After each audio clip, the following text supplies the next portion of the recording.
Mapagpalang araw po, mga mahal naming kamundo. Ngayong araw pong ito ay isa na namang magandang kwentong pangkababalaghan ang handog po namin sa inyo.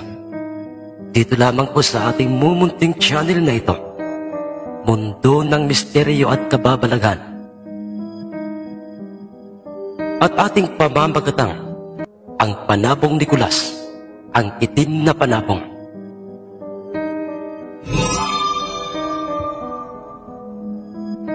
Mapagpalang araw po, Sir Jess. Itago niyo po ako sa pangalang si Rodolfo. At ito po ang kwento ng aking tiyuhing si Tiyo Kulas. Isa pong mangingisda itong aking tiyuhing si Tiyo Kulas sa aming baryong nasasaklaw ng probinsya ng Kabisayaan. Ay nakilala siyang isang bagitong magtatari. Dahil sa ang aming lolong noong nabubuhay pa ito ay isang kilalang at respetadong magtatari. Kabilang si Lolo Perio sa mga bantog o kilalang magtatari noong nabubuhay pa ito. 5 magkakapatid sina Tiyo Kulas at lahat sila'y pawang kalalakihan. At ang aking amang si Itay Pedring ay ang kanilang panganay sa lahat ng magkakapatid. Ngunit sa kanilang 5 magkakapatid ay itong si Tiyo Kulas lang ang sagad na magsabong. Katunayan, binatilyo pa lamang ito ay nakita na ni Lolo Perio. Sa kanya ang hilig nito sa pag-aalaga ng mga panabong. Madalas rin itong kasakasama noon ni Lolo Perio na pumuntang sabungan sa tuwing araw na sasapit na ang magaganap na piyesta sa anumang baryo at maging ordinaryong araw lang. Kung kaya't hindi na nga nakapagtatakang itong bunsong anak ni Lolo Periong si Tiyo Kulas ay ang kanyang magiging paboritong anak. At dahil sa ito'y palagi niyang nakakasama kung kaya't normal na sa kanya ipinamana ni Lolo Perio ang kanyang pag-aaring mga tari. Hindi lamang yon, nang magkasakit si Lolo Perio ay hindi lamang mga pag-aari niyang mga kagamitan sa larangan ng pagtatari ang kanyang ipinamana kay Tiyo Kulas, kundi maging ang kanyang mga alagang mga panabong. Ngunit sa kabila ng lahat ng yon ay ni minsan ay hindi man lang nakaramdam ng selos ang 4 na magkakapatid na sina Itay Pedring o maging ang magtampo man lang kay Lolo Perio. Dahil sa itong si Tiyo Kulas, Sir Jess, ay isang mabuting tiyuhin o isang mabait na tao, bagamat natuto siyang maging isang magtatari at natutong mag-alaga ng mga panabong ni Lolo at magsabong na rin. Ngunit sina Itay, maging sina Lolo mismo at Lola at iba pang mga tao sa aming baryong nakakakilala kay Tiyo Kulas ay makakapagpatunay sa kung gaano kabuting tao itong si Tiyo Kulas. Wala itong naagrabyadong tao, Sir Jess. Mahusay itong makisama kanino man, higit sa lahat sa amin ang kanyang pamilya. Hindi lamang yun, Sir Jess, masipag at maaasahan rin itong si Tiyo Kulas sa anumang gawaing may kinalaman sa pagkakakitaan. Maaasahan siya sa lahat ng gawain sa bundok at maging sa karagatan. Katunayan, ayon sa 4 na magkakapatid na sina Itay Pedring, magmula nang magkaisip at magbinata itong si Tiyo Kulas, ay wala itong ibinigay na problema o sakit sa ulo sa aming pamilya. Siya rin ang nooy katukatuwang o palaging kasakasama ni Lolo sa anumang gawain. Wala itong ibang pinangarap kundi ang Itay Perio. Wala po akong ibang pinangarap mula nang ako po'y magkaisip sa mundong ito, kundi ang mabigyan po ng kaginhawaan o marangyang buhay ang atin pong pamilya at ang makatulong sa ating kapwa. Isa yun sa pinakang mahalagang bagay o layuning ikinahanga nila Itay at ni Lolo Perio sa natatanging pag-uugali ni Tiyo Kulas. Nasabi niya ang mga katagang yun kay Lolo dahil ang buong katotohanan ng mga panahong yon ay isa ang aming pamilya sa aming pareho na masasabing pamilyang nasa mababang antas sa lipunan. Dahil ang totoo niyan, Sir Jess, ay dayo lamang sa probinsya ng Visayas ang aming angkan o sina Lolo Perio at Lola Waning. Bilang katunayan, ang bawat lupang pinatitirikan ng aming mga tahanan at lupain sa bundok na pinaglulukaran nila Lolo at Itay, maging ang mga palayang kanilang tinatamnan ng mga palay ay pag-aari ay pag-aari ng isang mamang masasabing mayaman sa aming lugar at siya'y kilala sa tawag na si Mang Seryo, ang mayamang sabongero sa aming baryo. Marami itong mga alagang mga panabong, mga hindi pangkaraniwang mga panabong lamang, kundi mga matataas na uring mga panabong. Malawak ang kanyang pag-aaring lupain sa bundok at maging palayan, dahilan upang ito'y kumuha na ng mga tao sa aming baryo. Magsisilbi niyang katiwala sa mga yon, at isa na nga doon sina Lolo at Itay, ang nabigyan ng pagkakataong maging katiwala ni Mang Seryo. Ngunit sa kabila ng kanyang pagiging isang mayaman o maimpluwensyang tao sa aming bayan, ay nagtataglay ito ng ugaling ginintuan. Marunong itong makisama sa kapwa at matulungin sa mga nangangailangan. Hindi lamang si Mang Seryo ang may busilak na kalooban, kundi maging ang kanyang asawa at mga anak. At dahil sa isa itong mayamang mahilig na mag-alaga ng mga panabong at mahilig dumalo saan mang sabungan, kung kaya't ay parang pinag-cross ang kapalaran ni Mang Seryo na isang sabongero at si Lolo Peryong na isang mahusay at pulido kung magkarga ng tari sa isang panabong. Naging magkasundo ang dalawa sa lahat ng mga bagay, lalo na nga pagdating sa usaping sabong. Naging malapit sa aming pamilya ang pamilya ni Mang Seryo dahil Tatang Peryong, ang totoo'y masasabi kong swerte ako at kayo'y napadpad dito sa aming baryo. Dahil ang totoo'y magmula nang ikaw ay makilalagot nakakasama sa anumang sabungan at pinagkakatiwalaan kong magkarga ng tari sa aking mga panabong, ay doon pa lamang nagsimula ang mga sunod-sunod na tagumpay ng aking mga panabong. Mantagin niyo po, Tatang Peryo, wala ka pang tinatari ang mga panabong ko na nagiging biyag, kundi lahat ay panalo, na kahit pa'y di hamak na mas malaki ang kanyang nakakatunggali sa loob ng sabungan. Kaya naman ay masasabi ko talaga sa aking sariling, swerte ka sa akin. Ang nooy masayang pagkakasabi ni Mang Seryo kay Lolo Peryong. Maraming salamat, Seryo, sa mga magagandang mga salita o mga papuring sinabi niyo patungkol po sa akin.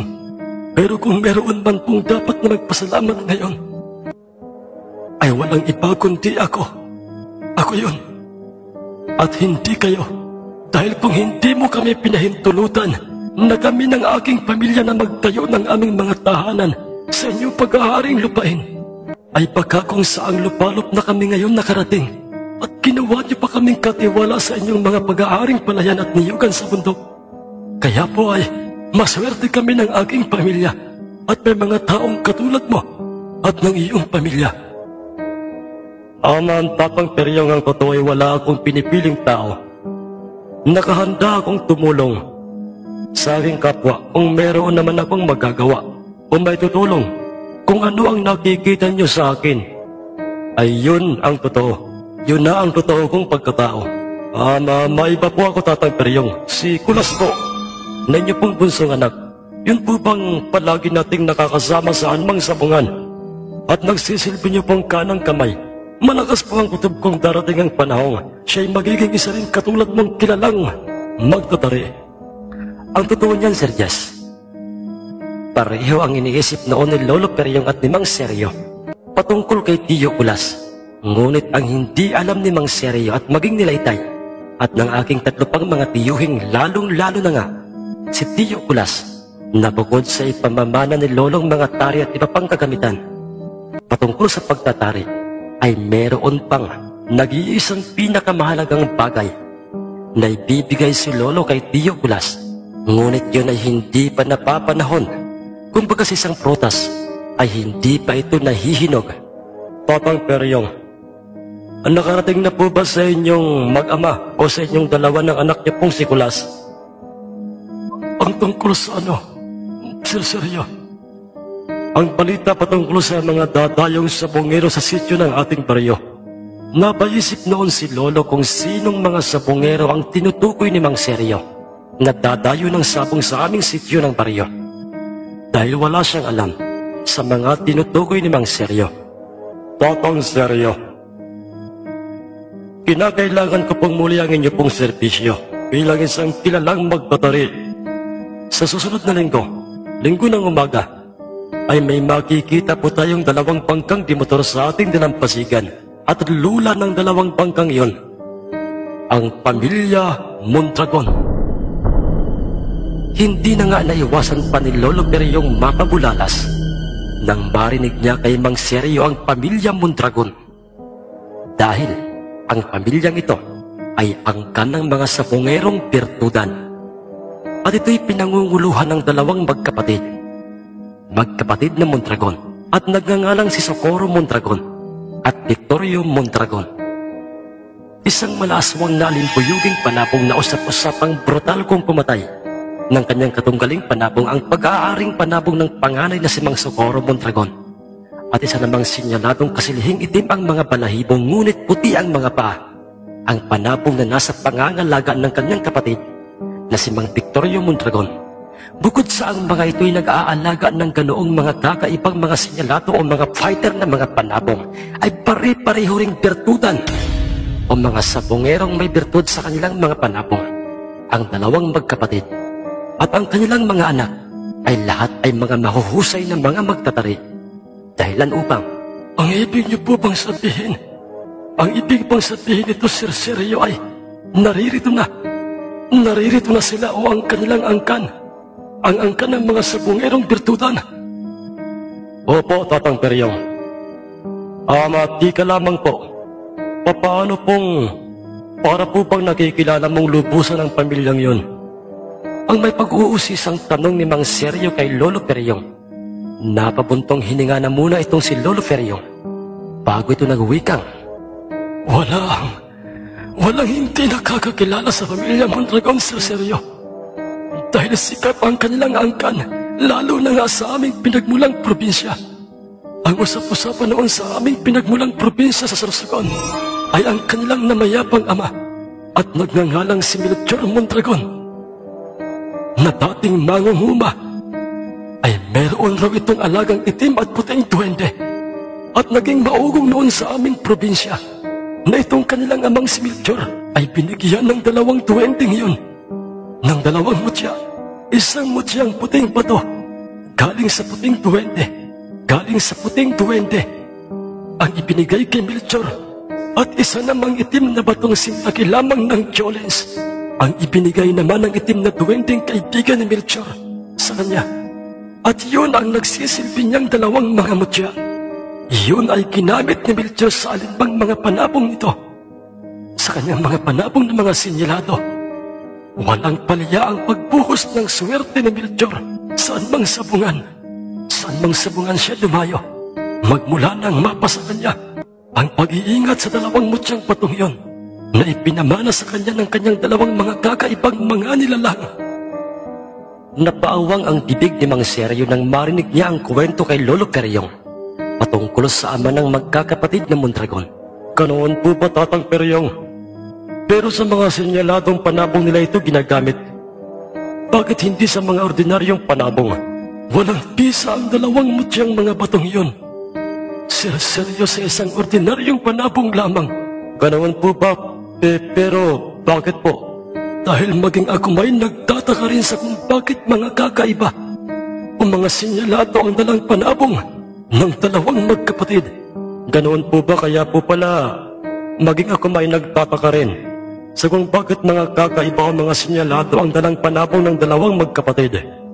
Ngayon, Sir Seryo, magiging buo pa rin ba ang desisyon mo na ibangga ang iyong panabong sa isa man sa kanilang mga panabong sa kabila ng mga sinabi ko sa iyo patungkol sa kanilang pamilya?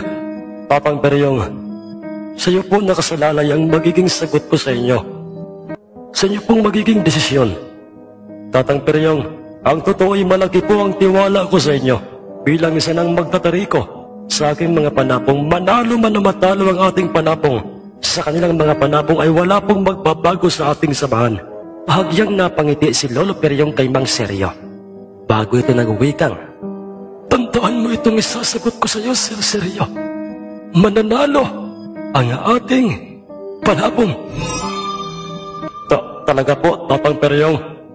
Ang ibig niyo po pong sabihin ay Oo, Sir Seryo. Payag na ako.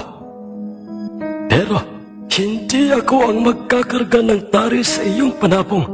Kung hindi po kayo Tatang Peryong. Ay, sino po? Teka, huwag niyo pong sabihin. Ama ang nasa isip mo. Si Kulas na aking bunsong anak, ang pagkakargahin ko ng tari sa iyong dadalhin panabong. Pero huwag kang mabahala, Sir Seryo.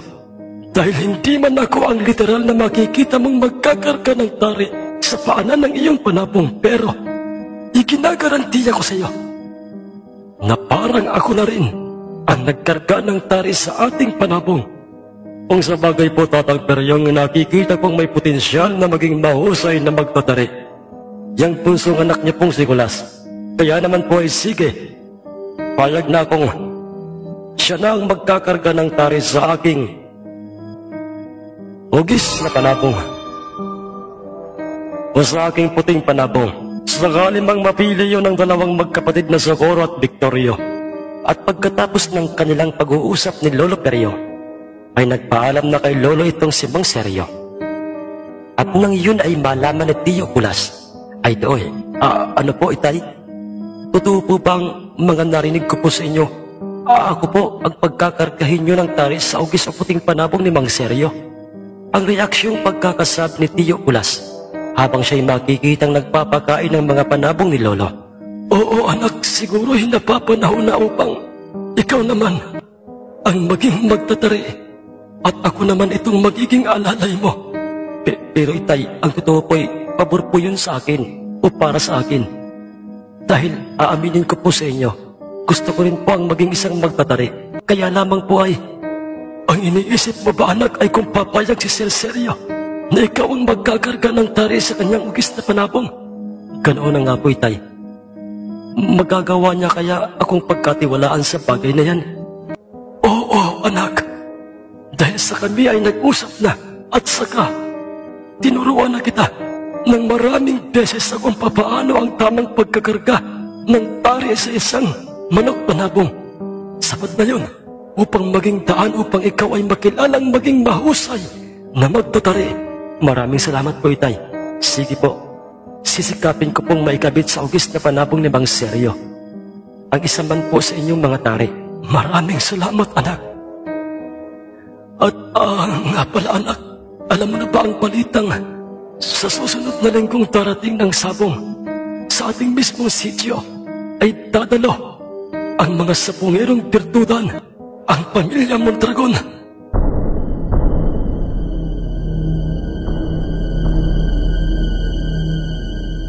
Pamilya Mondragon po itay? Hindi po ba't sila yung sabongerong birtudan?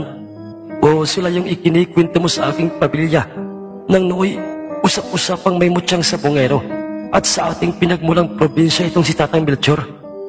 Oo anak, sila nga. Sila nga ang mga anak o lahi ng nooy dati kong matalik na kaibigang si Melchor. Itay, huwag niyo pong sabihin yun po ang dahilan kung kaya't ako ang naisip mong magsisilbing magtatari ng panabong ni Mang Seryo. Ito na po ba ang hinihintay niyo? O sinasabi niyo sa aking tamang pagkakataon? Oo anak, kung noon at ngayon ay nananatili pa rin ang kanilang kasikatan, pero iba na sa pagkakataong ito. Dahil dumating na ang panahong hinihintay ko at iyon ay ang makapaghiganti sa kanila at papawiin natin ang bagay na tayo ang totoong may-ari. Ang dalawang binog na mutyang bato na nagmula at ibinigay sa akin ng aking dalawang mga kaibigang puti at itim na mga duwende noong ako'y nasa ating taniman sa bundok at ninakaw ng aking traitor na kaibigang si Melchor Mondragon. Tama ka riyan itay. Napapanahon na nga upang pawiin natin ang totoong para sa atin. Anak, paparituhin mo mamaya ang apat mong mga kuya, si Pedring, si Torio, Nicolas at Kuya mo Abel. Gusto kong magkakasama tayo sa magaganap na sabong sa ating sityo. Dahil ngayon pa lamang ay nasisiguro ko ng ang totoong bagay ng pamilya Mondragon sa probinsyang ito ay ang panabong ni Sir Seryo. Sige po itay, pero itay, tayo po ba? Hindi po ba tayo magdadala ng ating panabong? Anak, halika, sumunod ka sa akin. dinala ni Lolo Perio si Tio Kulas sa kulungan ng mga panabong ni Lolo. At naglakad sila sa kaduluduluhang bahagi ng mga nakaliherang mga kulungan. Huminto si Lolo sa isang kulungang walang siwang o walang mga pagitan ang kawayang. Siya nagsisilbing dingding. Ngunit mayroon lamang itong nag-iisang butas kung saan ay doon isinusuot ni Lolo ang pagkain at tubig sa panabong na nasa loob noon. At dooy, Itay, huwag niyo pong sabihin, oo, anak Kulas. Hindi lamang ang pagiging magtatari ko ang gusto kong ipamana sa iyo, kundi maging itong ating alagang itim na panabong na ito na minsan kong nakita sa kasulok-sulukan ng kagubatan. Noong ito'y isa pa lamang sisiw at aking inalagaan hanggang sa ito'y maging isa ng ganap na panabong. At magmula nang ito'y makuha ko, ay walang ibang taong nakaalam nito maliban lamang sa ating dalawa. Pero Itay, may ugis ng panabong si Mang Seryo. Hindi kaya magtampo sa atin si Mang Seryo? Sa oras na dalhin natin sa sityong yun, ang itim na panabong na ito. Anak, dalawa ang dalang panabong ng pamilya Mondragon. Isang malaaswang na anibuyuging panabong kay Socorro. At isa namang kasilihing itim ang mga balahibo, ngunit kulay puti ang mga paa. Ang panabong ng kanyang kapatid na si Victorio. At pareho ang mga itong sinyalado. At sa oras na makita nila ang ating itim na panabong at ang ugis o puting panabong ni Seryo, ay nasisiguro kung ito'y makukonsulatahan nilang itapat sa kanilang dalawang mga panabong. Kaya't maghanda ka, anak, ng iyong sarili para sa nalalapit na magaganap na sabong sa ating sityo.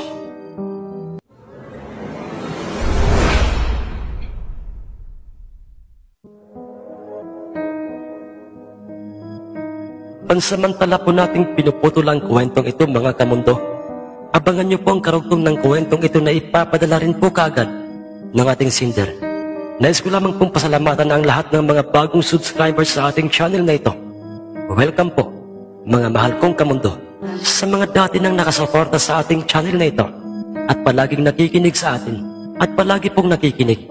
Shoutout po sa inyo at maraming salamat po sa mga hindi nag-i-skip ng ating mga ads. Salamat po sa inyo at sa lahat ng mga nagsishare ng ating mga kwento sa kanilang mga Facebook account. Maraming salamat po. Hanggang sa muli po nating kwentuhan. Maraming salamat po at magandang araw po sa inyong lahat, mga mahal kong kamundo.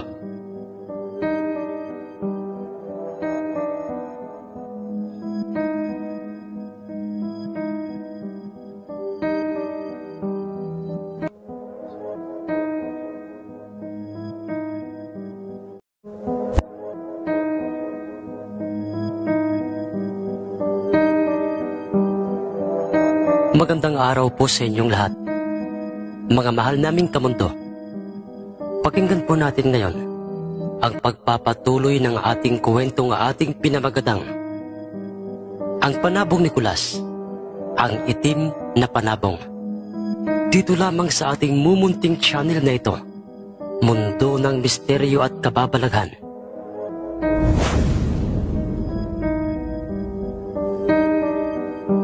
Paulit-ulit na tumango-tango itong si Tio Kulas bilang pagsang-ayon kay Lolo Periong, bilang pagsunod o pagsang-ayon kay Lolo, samantalang sa kabilang dako, sa mismong bayan kung saan ay doon pansamantalang nakikituloy ang pamilya Mondragon sa isa nilang kakilalang sabongero at nagngangalang si Mang Damian, ay doy.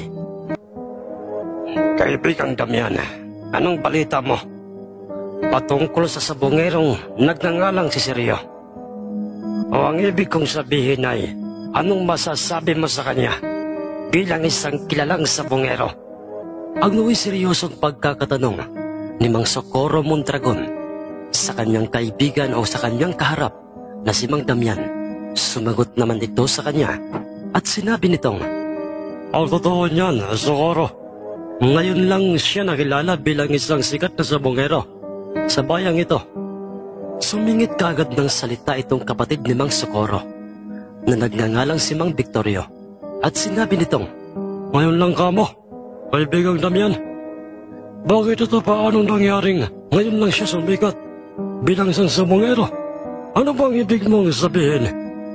Dahil ang totoo niyan, mga kaibigan, sa pagkakaalam ko hindi naman talaga nagpapanalo ang bawat dalhin niyang panabong noon. Makailang beses na rin siyang nagpapalit-palit ng kanyang personal na magtatari para sa kanyang mga panabong, pero nabibigo pa rin ang kanyang mga panabong na may tagumpay ang laban. Hindi naman masasabing mahihinang klase ang kanyang mga panabong, dahil ang kanyang mga alagang mga panabong ay matataas na mga uri ang lahat ng kanyang mga inaalagaang mga panabong. Pero nang maging magtatari niya ang isang sikat na magtatari dito sa aming bayan at nagkataon pang tauhan niya ang pamilya nito sa kanyang mga lupain o sa kanyang mga pag-aaring lupain sa bundok at sa kanyang mga palayan, ay doon nagbago ang lahat para sa kanyang pagiging sabongero. Mahusay ang kanyang magtatari, mga kaibigan, patikan at pulido kung magkarga ng tari na kahit ba'y meron na itong edad o nasa katanghalian na nga ang kanyang buhay. Nagkatitigan ang magkapatid na Mondragon nang marinig nila ang mga sinabi ni Mang Damian patungkol kay Mang Seryo at sa kanyang personal na magtatari na walang iba kundi si Lolo Peryong. Ganoon ba, kaibigang Damian? Pero iwan ko lang kung may magkagawa ang kanyang personal na magtatari. Sa oras na isa sa aming mga panabong ni Victorio ang makasagupa ng kanyang tatariang panabong.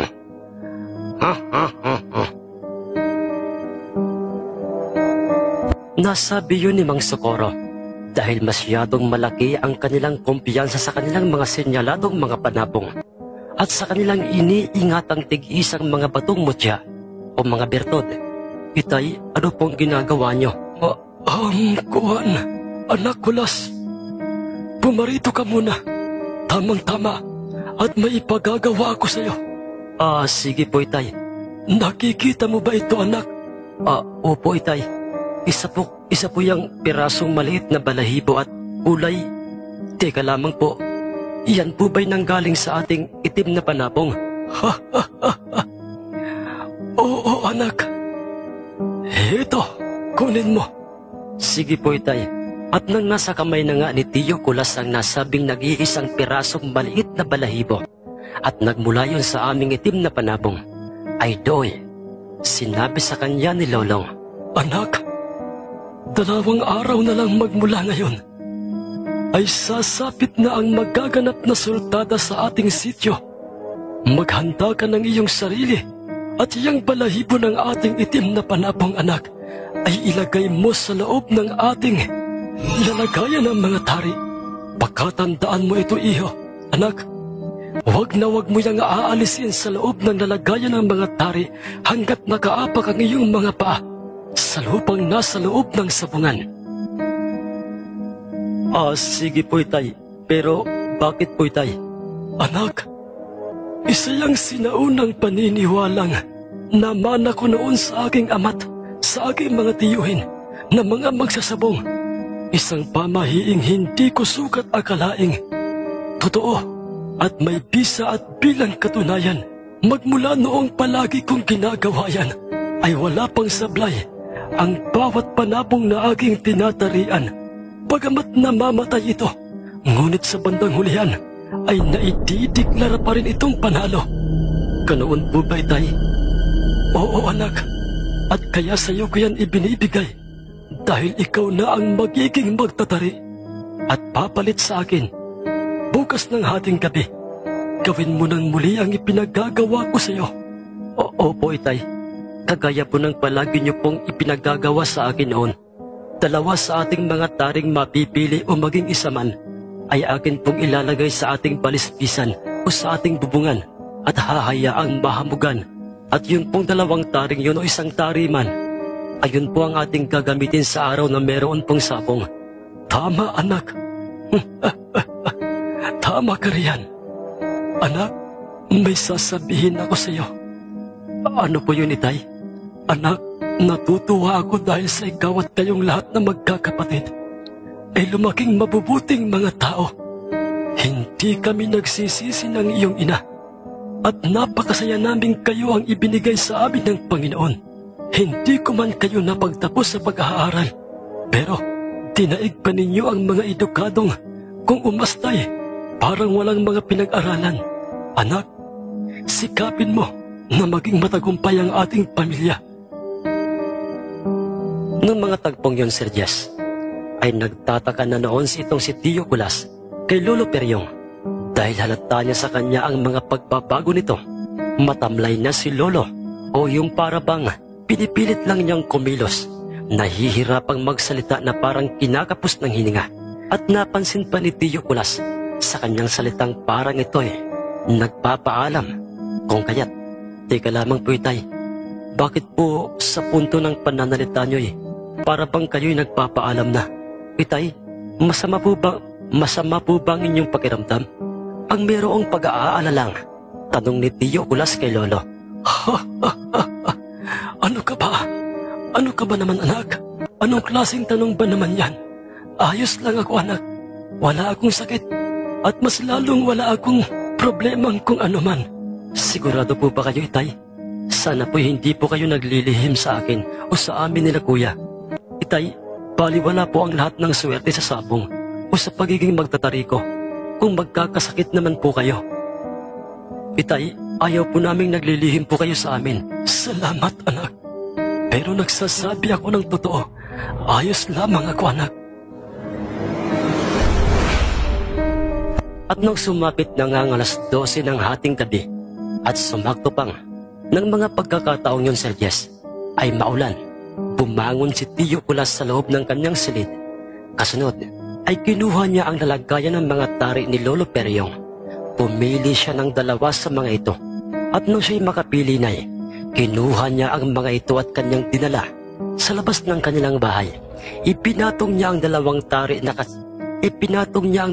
tari sa kanilang bubungan na katulad ng palagi niyang ginagawa noon. Sa bawat sasapit ang araw na merong magaganap na sabong usultada at dadaluhan nila Lolo Peryong. Ngunit bago siya nagpasyang pumasok sa loob ng kanilang nakabukas na pintuan, ay nagpasya muna si Tio Kulas na pasadahan o tingnan ang mga nakatali at mga nakakulong na mga panabong ni Lolo Peryong. At ang kahuli-hulihan niyang sinilip ay ang nooy itim na panabong ni Lolo. Kinaumagahan, magkakasamang dumating si Naytay Pedring at ang 3 ko pang mga tiyuhin sa mismong loob ng bakura nila Lolo Peryong. Dahil sa yun ang nais na mangyari ni Lolo Peryong. Itay, naririto na po kami ng aking 3 kapatid. Ang pambungad na pagkakasabi ni Itay Pedring kay Lolo Peryong, kung saan ay makikita na itong si Lolong hawak nito't hinihimas ang mga balahibo ng kanyang itom na panabong. At ito'y labis na ikinagulat ni Itay Pedring. Itay, papaanong nagkaroon po kayo ng ganyang uri ng panabong? At ngayon lang namin niya nakita. Ang gulat na pagkakasabi ni Itay Pedring, kung saan ay katulad niya na banaag rin nila Tio Kulas at Lolo Peryong ang pagtataka sa mga itsura sa akin pang 3 mga tiyuhin. Mga anak, gusto ko kayong isama sa magaganap na sultada sa ating sityo dahil naririto na sa ating bayan ang pamilya Mondragon. Ang mga sabongerong angkan o lahi ni Melchor Mondragon. Pamilya Mondragon, itay, hindi po ba't sila yung lahi ng dati niyong matalik na kaibigan noon na si Mang Melchor? At siya yung dahilan kung bakit po nawala ang inyo pong 2 pag-aaring birtud na ginagamit niyo po sa sabong. Ang may pag-uusisang tanong ni Itay Pedring. Oo, anak Pedring. Sila nga. At nasisiguro kong naririto na sila ngayon sa ating baryo. At itong ating itim na panabong na ito ang itatapat natin sa alinman sa 2 nilang mga panabong. At nga pala mga anak, magmula ngayon ay itong inyong bunsong kapatid na si Kulas ang hahalili sa akin bilang isang magtatari. Sa kanya ko na rin ipinagkakatiwala ang aking itim na panabong na ito at ang akin pang ibang mga panabong. Hindi ko sukat akalain ni Tay. Natotoo po itong aking nakikita na kayo po'y nag-aalaga ng isang itim na panapong. Akala ko noon, isa lamang po itong alamat o kwento. Pero nasa kamay niyo po ang isang purong itim na panapong. Magmula sa kanyang palong, balahibo, mata, paa, at maging ang kanyang kaliskis at tahid ay pareho-parehong mga purong itim. Ha ha ha ha ha! Oo, anak Pedring. At hindi lamang yun anak. Mataas ito kung lumipad at mabilis kong pumalo. Ngunit maingat sa kanyang mga galawan. Papaano mga anak? Tayo na. Dadaan pa tayo sa bahay nila Sir Seryo. Pagkarating nila sa tahanan nila Mang Seryo, ay doon nakita nila itong hinihimas na nito. Ang kanyang alagang puti o isang ugis na panabong. At hindi rin ito basta-bastang panabong lamang. Katulad ito. At ito'y katulad ng ugis ni Lolo Pedro. Mataas na uring panabong ito. At sa kanyang tabi ay makikita na ang bayong. Nagtaka si Mang Seryo nang kanyang makita si na Lolo Perio. Dahil hindi niya inaasahang magdadala pala ng panabong sina Lolo at kasama pa nila Lolo Perio at Tiyo Kulas sina Itay Pedring. Magandang umaga po, Tatang Perio. Mabutit kasama niyo po sina Pedring at meron pala kayong bayong at parang yan po'y naglalaman ng isang panabong. Oo, Sir Seryo. Pasensya na kung hindi ito agad namin nasabi sa'yo. Ang sagot naman ni Lolo Perio. Wala ka pong dapat na hingi ng pasensya, Tatang Perio. Dalawang panabong ang dala ng magkapatid na Mondragon kaya tama lamang po na kayo po'y magdala pa ng isang panabong. At yan rin ang nasa isip ko noon, Sir Seryo. Tatang Perio, maaari ko bang makita kung anong klaseng panabong ba iyang dala mong panabong? Sige po, Sir Seryo. Anak, Kulas. Iitay, bakit po? Dalhin mo kay Sir Seryo yung bayong at ilabas mo ang ating dalang magdirigmang panabong. Sige po, Itay. Marahang naglakad pa palapit sa harapan ng nooy nakatayong si Mang Seryo, si Tiyo Kulas. At nang mailabas niya ang naturang itim na panabong at yun ay lumantad sa harapan ni Mang Seryo ay doy.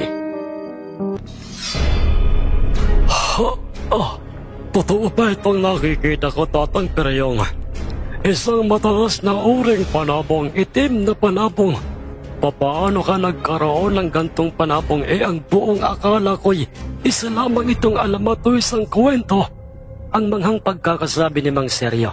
Hindi kwento at mas lalong hindi isang alamat lamang. Ang tungkol sa itim na panabong, Sir Seryo. Totoo ang panabong na ito. Kung ikaw ay may alagang isang mataas na uring ugis na panabong na katulad ng ugis ni Pedro, kami namay merong itim na panabong at alam kong makukursunadahan ng pamilya Mondragon. Hindi lamang itong itim naming panabong kundi yang iyong ugis na panabong, Sir Seryo. Kung magkaganoon po, Tatang Perio, Kulas, at sa inyong tatlo, Pedring, ano pang ating hinihintay? Tayo na sa ating sityo. Kakaalis lang dito ni Mang Oliver. Sinabi niya sa aking nasa sityo na ngayon ang pamilya Mondragon. Pagkatapos na sabihin niyo ni Mang Seryo, ay magkakasama na nga silang naglakbay sa daan ng bundok at kanilang binaybay ang daan sa bundok patungong sityo. Sa dahil hindi pa rin maalis-alis sa isip ni Mang Seryo ang patungkol sa itim na panabong nila Lolo Perio. Sir Seryo, bakit po, Tatang Perio? Ang totoo'y matagal na sa akin itong aking itim na panabong na ito. Sisiw pa lamang ito nang mapa sa akin. At ito pa lang ang kanyang unang magiging laban, pero magkailang beses ko na itong ikinukondisyon upang paghandaan ang pagsampa sa ating baryo ng pamilya Mondragon at ng pamilya ni Melchor Mondragon. Ganoon po ba, Tatang Perio? Ako rin po katulad nyo'y matagal ko ring pinaghandaan ng pagparito ng pamilya Mondragon. At isa ang aking ugis na ito sa pinakamahusay sa aking mga alagang mga panabong at kung sakaling mapili ito mamaya ng magkapatid na ibangga sa alinman sa isa nilang dalang mga panabong o sa nilang mga dalang siniladong mga panabong, ay paniguradong masasaksihan ng lahat mamaya ang magandang laban, lalo na dyan sa inyong dalang itim na panabong. Nagpatuloy sila sa kanilang ginagawang paglalakbay. Tumaan pa sila at tumawid sa mga ilog hanggang sa marating na nga nila ang bukana o hangganan ng sityo. Bumungad kagad sa kanilang paningin ang bilang ng mga bahayang yari sa mga sinaunang bahay, gawa sa nahawang bubong, at ang dingding ay yari sa mga biniyak-biyak na kawayan at pinagdikit-dikit, at ang mga ito'y nakaangat sa lupa. Kumusta po, Tatang Fidel? Ano pong balita doon sa inyo pong sabungan? Ang tanong ni Mang Seryo sa lalaking may edad at residente ng nasabing sityo. Sir Seryo, nasa sabungan na ngayon ang mga sabungerong bertudan at abalang-abala ang mga ito sa kakikilati sa bawat makita nilang mga panabong at parang may sabongero silang inaasahang makita o darating. Ganoon po ba? Ganoon po ba, Tatang Fidel? Kami yan. Nasisiguro kong kami ang kanilang hinihintay. Salamat po, Tatang Fidel. Tayo na. Tayo nang magpatuloy, Tatang Perio. Ang totoo'y aminado noon itong si Tio Kulas sa kanyang sariling nakararamdam siya ng kaba para sa pamilya Mondragon. Ngunit sa tuwing sumasagi sa kanyang isip ang ginawang pagtatraidor ng kanilang ama kay Lolo Perio, ay napapalitan ng pagkauyam ang kaba sa pamilya Mondragon sa isip ni Tio Kulas. At nang marating na nga nila ang pinagmumula ng ingay galing sa sabungan ng naturang sityo, ay do'y unang nakita nila sa loob ng sabungan ang magkapatid na Socorro at Victorio. At kasama nila sa loob ng sabungan ang isa sa kanilang pamilyang anak ni Mang Socorro na isang magtatari, at siya'y nakilala sa bansag na si Boy Tari, usap-usapang katulad ni Lolo Perio. Wala pang tinatarian itong si Boy Tari na hindi nagpapanalo at hindi magkalayo ang edad nila ni Tio Kulas. Hindi ko sukat akalaing parang mga hari pala sa kanilang sariling teritoryo kung umasa lang magkapatid na yan, Tatang Peryong, maging yung kanilang magtatari. Oo, Sir Seryo, katulad rin sila kung umasta ng kanilang amang si Melchor nang sa hindi inaasahay habang nag-aasal hari sa loob ng sabungan ang magkapatid, kung saan ay makikitang pareho nilang ibinibida sa mga taong nasa labas ng sabungan. Ang kanilang hawak na tig-isang panabong ay aksidenteng napadako sa direksyon nila Lolo Perio. Ang paningin ni Mang Socorro, ngumisi ito ng makahulugan at bumulong sa kanyang kapatid na si Mang Victorio. Sa tingin ko ito na ang ating hinihintay, anak, Kulas at Sir Seryo. Papalabas na ng sabungan ang tatlo. At alam kong tayo ang sadya ng mga yan. Hindi nga nagkamali roon itong si Lolo Perio dahil huminto ang mga ito sa tapat nila kung saan ay kasama na ng magkapatid ang kanilang mga anak na lahat ay mga sabongero. Kung hindi ako nagkakamali, ay ikaw na ang sinasabi nilang kilalang bantog na sabongero sa bayang ito. Ang sabongerong nagngangalang si Seryo, hindi ba? Oo, tama ka. At kung hindi rin ako nagkakamali ng aking iniisip ay ikaw si Socorro Mondragon. At itong nasa tabi mo ay ang iyong kapatid na si Victorio.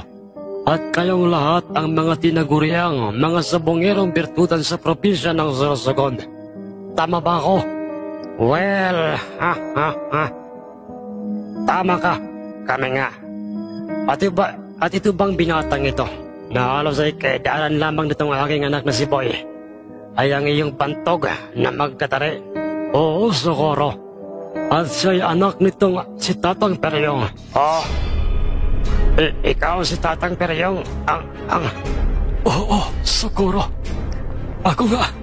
Iyo, kumusta na kayo? Matagal na panahon kong hinintay na muli tayong magkakaharap-harap at nataon pang dito mismo sa isang sityo na nasasakupan ng aming baryo. Teka lamang po, Tatang Peryong. Papaanong magkakilala kayo ng ang nooy gulat at nagtatakang sabi ni Mang Seryo. Dahil Sir Seryo, ang kanilang amang si Melchor at ako ay dating matalik na magkaibigan. Pero inahas niya ako.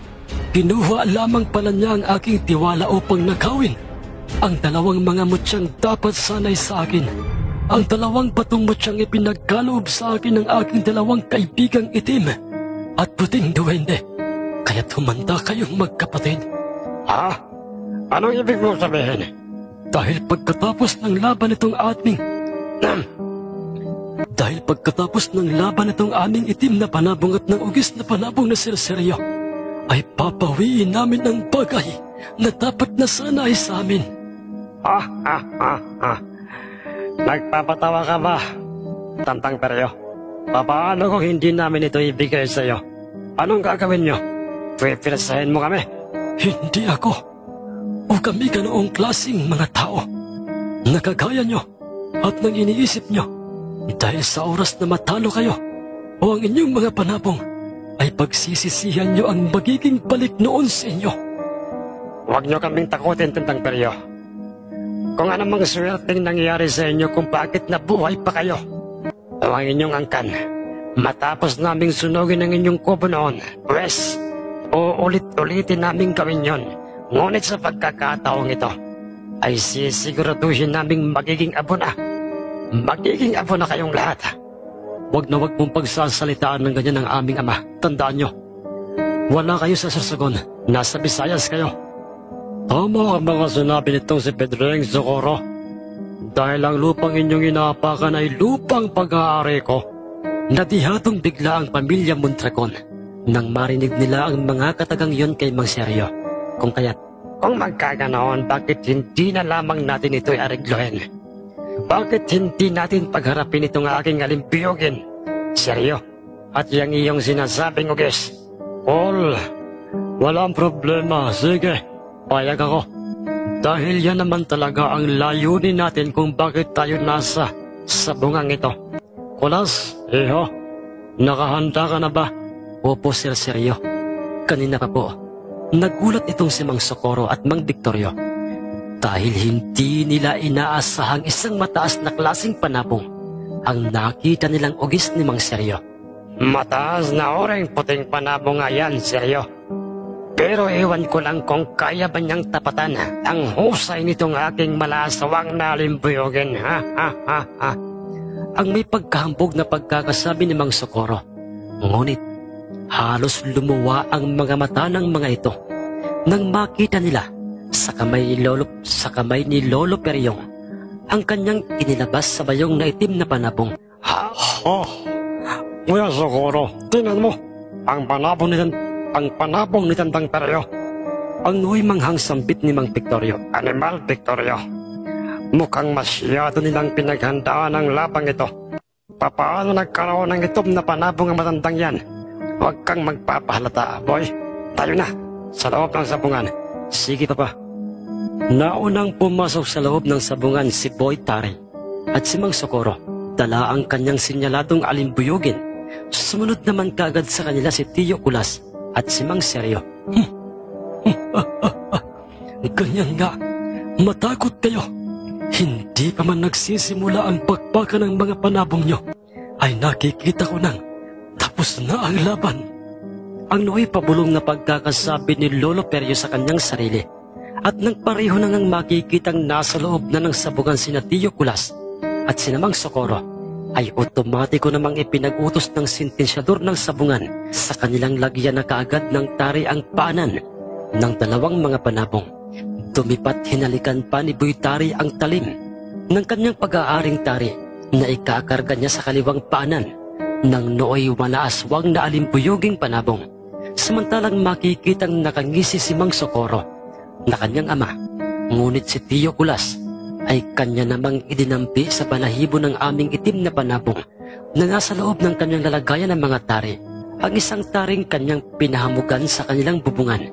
Nasaksihan ng lahat sa kung papaanong napaiktad bigla ang ugis na nooy hawak ni Mang Seryo. Nung sumayad na nga ang tari sa kanyang kaliwang paanan. Huwag ka nang kabahan, iho. Kulas, tandaan mo ito. Manalo o matalo man tayo ay walang magbabago. sa trato ko sa inyong pamilya. Salamat po, Mang Seryo. Pero teka lang. Bakit po, Mang Seryo? Kulas, bakit nang matapos mong may karga ang tari sa paanan nitong aking ugis ay parang bigla na lamang itong gumaan? Huwag po kayong magpapahalata, Mang Seryo. Yan po ang sekreto ni Itay. Sabi niya, pag gumaan ang panabong sa oras na ito'y kargahan ng tari, ay mayroong posibilidad na tayo po ay mananalo. Kanoon ba, Kulas? Sige, salamat. Pagkatapos no'y pinagharap na ng sentensyador, si Mang Seryo at Mang Socorro sa gitnang bahagi ng nooy maingay ng sabungan. Seryo, tandaan mo ito. Oo, tayo lamang kami sa sityong ito o sa balayong ito. Pero hindi itong aking alimbuyoging panabong, tandaan mo yan. Saka ka na magyabang, Socorro. Pagkatapos na ng laban, pinagharap kagad nila o pinareho ang dalawang mga panabong. At pagkatapos na gumanti ng mga pagtuka ng mga ito, sa bawat isa ay magkasabay na nga nila itong tinanggalan ng mga kaluban ng mga tari at binitawan sa gitnang bahagi ng sabungan. Tumayong brusko at nakakatakot kong titingnan ang nasabing malaaswang na alimpuyugin. Ngunit ang ugis ni Mang Seryo'y biglang tumagilid ng pakaliwa sa alimpuyuging panabong. Parehong hindi gumagalaw ang mga ito. Ngunit matyaga nilang pinakikiramdaman ang kilos ng bawat isa. At ang kanina'y maingay na paligid ng sabungay ay bigla na lamang napalitan ng nakabibinging katahimikan, kung saan ay tanging huni lamang ng mga ibon ang maririnig. Tinihakbang ng alimpuyugin ng 3 beses ang kanyang mga paa, papalapit sa naghihintay lamang sa kanyang ugis ni Mang Seryo, nang bigla na lamang na tumalon pa itaas sa ere ang ugis. Napakataas ng lipad nito. Sinundan naman kaagad ito ng alimpuyuging panabong at doon nagpang-abot ang dalawa. Ngunit ang mga pagpalo na iginawad ng alimpuyugin sa ugis ay lahat ng mga yun ay daples. Pagpagsak ng dalawang panabong sa sahig ng sabungan ay naunang pumalo ang ugis sa alimpuyugin. Napakabilis kumilos ng ugis, Sir Diaz, at para pang hindi kaagad yun napaghandaan ng alimpuyugin. Isang pagpalo lamang ng ugis sa alimpuyugin ay katakatakang lumaylay kaagad ang kanyang mga bituka sa sahig ng sabungan. Muli itong pinalo ng ugis at hindi magawa-gawang gumanti ng alimpuyugin dahil tiyamak na napakabilis kumilos ng ugis na panabong. Huminto lamang ang ugis na panabong ng pagpalo sa alimpuyugin nang ito'y hindi na gumagalaw pa. Pus na ang laban. Panalo ang ugis ni Seryo. Ang mahinang sabi ni Lolo Peryong habang si Itay at ang aking 3 pang mga tiyuhin ay nagdiriwang na, at nang sinuri ng sentensyador ang hindi na gumagalaw at duguang alimpuyuging panabong, ay tudas na ito na walang palya ang pag-aagos ng dugo sa mga tinamo nitong mga tusok ng tari galing sa tari ng ugis na panabong ni Mang Seryo. Sa iba't ibang parte ng kanyang katawan, tantad ito ng tusok ng tari. Hoy, paano nangyari ito? Ang pawisan ang noong pagkakatanong ni Mang Socorro sa kanyang anak na magtatari. Hindi ko rin po alam, Papa. Ang totoo ay ako may nagulat at nalilito rin. Huwag mong sabihin na kawalang bisa sa lugar na ito ang ating mga bertod sa sabong at nadaig ka bilang magtatari ng anak ni Tandang Peryo. Alam mo, boy, gusto ko mang papaniwalain ang aking sariling isa lamang itong masamang panaginip o isang pagngungot. Pero totoo ang lahat ng ito. Natalo ang aking malaswang na alimpuyugin. Wala namang sinayang pang-oras ang sentensyador ng sabungan. Idiniklara na nga nitong panalo ang ugis ni Mang Seryong ni isang tusok o kudlit ng talim ng tari galing sa alimpuyuging panabong ay wala man lang itong tinamo. Nakakahiya ito. Dahil na isang tama ng tari sa ugis ay hindi man lang nagawa ng aking alimpuyugin. Oh, shit! Paano ba yan, Socorro? Natalo ang inyong alimpuyugin itong aking ugis. Ang nooy seryosong tanong ni Mang Seryo sa Magamang Mondragon. Oy, Seryo, hindi pa tapos ang laban. May isa pa kaming panabong ang sinyaladong kasilihing itim ng aking kapatid na si Victorio. Tandaan nyo ito, sisikapin naming mananalo ang aming sinyaladong kasilihin. Anak, boy. Papa, bakit po? Paparitohin mo muna si Uncle Victorio mo. At ang matandang si Perio, sabihin mo tariya na kagad nila ang kanilang mga panabo ngayon din. Sige po, Papa. Ha? Ho, ho, ho, ho. Anong nangyari sa'yo, Socorro? Ba't parang ikaw na ngayon ang namamahala ng sabungan? Pero, sige lang, walang pipigil sa'yo. Dahil pabor yun sa amin. Adios, Socorro. Lalabas na kaming sabungan. Doon na lang kita. Doon na lamang kita hihintayin. Ha, ha, ha, ha, ha.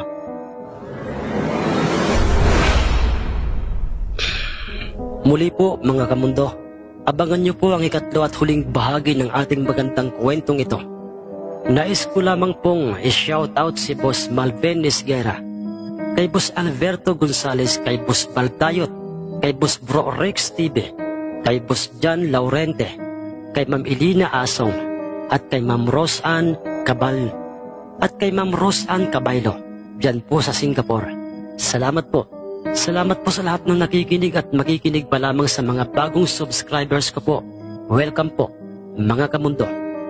Sa mga dati pong mga nakasubscribe at sumusubaybay pa rin, salamat po sa mga nagsishare sa ating mga kwento at hindi po nag-i-escape ng ating mga ads. Thank you po. Hanggang sa muli po nating kwentuhan. Mga kamundo, magandang araw po sa inyong lahat.